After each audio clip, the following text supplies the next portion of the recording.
Intention and surrender. If we intend to surrender, if we make it a practice, if we make it effortful, then surrender will evade us. It will elude us. It will seem beyond our grasp. And the harder we push or the more we try, the less we're able to surrender, the less we're able to relax even. So how to navigate this? Well, one possible way to look into it is how I describe it in my book, where I say, try to find where intention meets surrender. So with surrender, specifically, it's not a doing. It's not an effortful event or capacity. It's something that's already here. It's already in your experience, and that's the key. Even looking for it may be a bit too much effort, but you can become open to it, or you can be willing to recognize what it is that's already surrendered, what it is that's already surrendering, where it is that you really don't have choice, where it is that you feel helpless. So this can lead down through the emotion body, but it doesn't necessarily have to. Sometimes just asking the question, what is already surrendered? What in me is already surrendered? What has already let go? What could never hold on? These kinds of questions can be helpful. They may orient you a little differently. You may find a part of your experience that's already letting go, already dissolving or disintegrating, or a part of yourself that has never held on at all, never could held on. So another question could be, what is it here that never could hold on?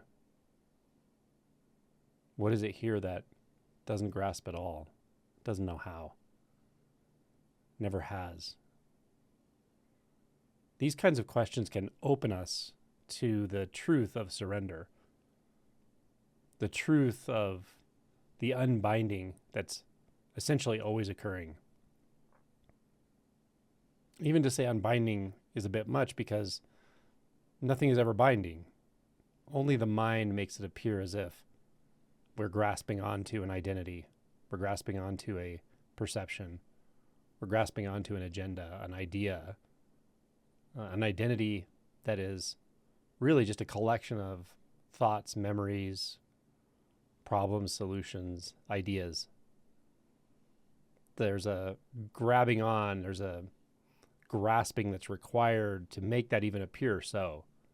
It never really formulates anything, that grasping, that contraction, that feeling of holding on so tight to what you are.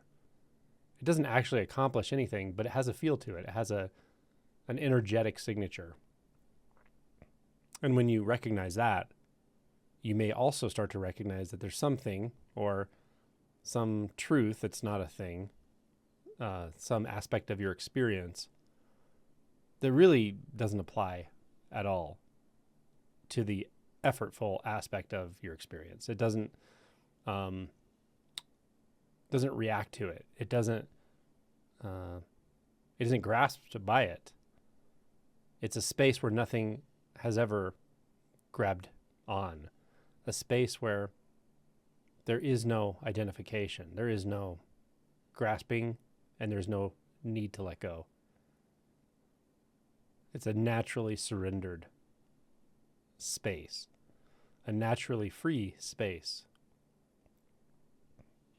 This part of the equation of find where intention meets surrender is the already surrendered.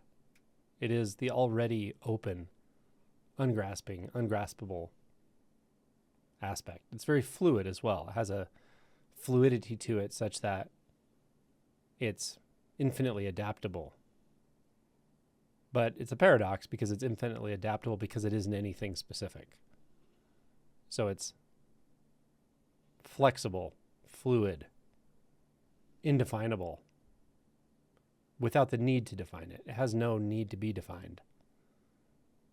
This aspect of you, this aspect of your experience, this surrendered aspect. This can be profoundly transformative just to recognize it, just to recognize it's already there, to recognize it's not something you do or have to do. And when that is touched by intention, the intention to break through the illusory identity, the intention to know ourselves at the deepest level and then go beyond even that knowledge. The intention to experience reality unfiltered or experience the unborn. That intention, when it touches this surrendered aspect of experience, is alchemical. It has a profound effect. Now, when I talk about this, there's always a danger that someone listening might make this too formulaic. These are just pointers to feel into, like anything I say.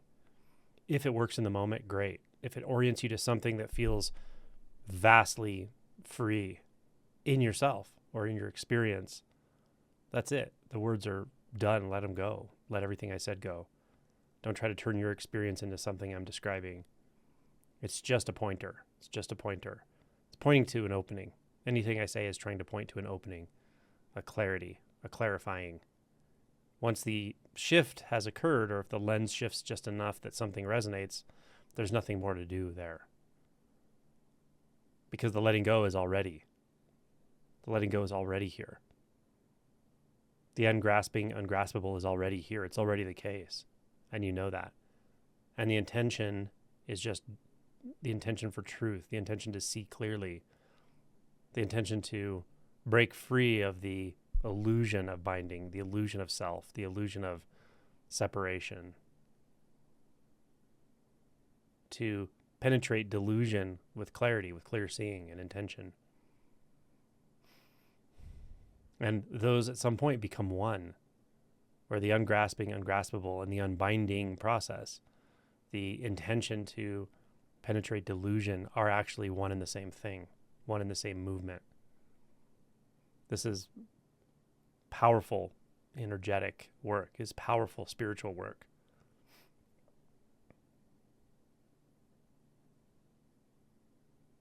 And there will be times when it feels more like intention, more like a need to inquire, or there's inquiry energy here.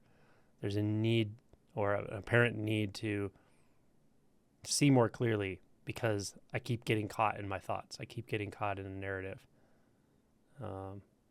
There's a drive, at least, maybe not a need, a drive to see more clearly. And there may be practice, there may be meditation, inquiry, etc. There may be other times that it feels much more like the surrendered space where there's nothing to do, clearly.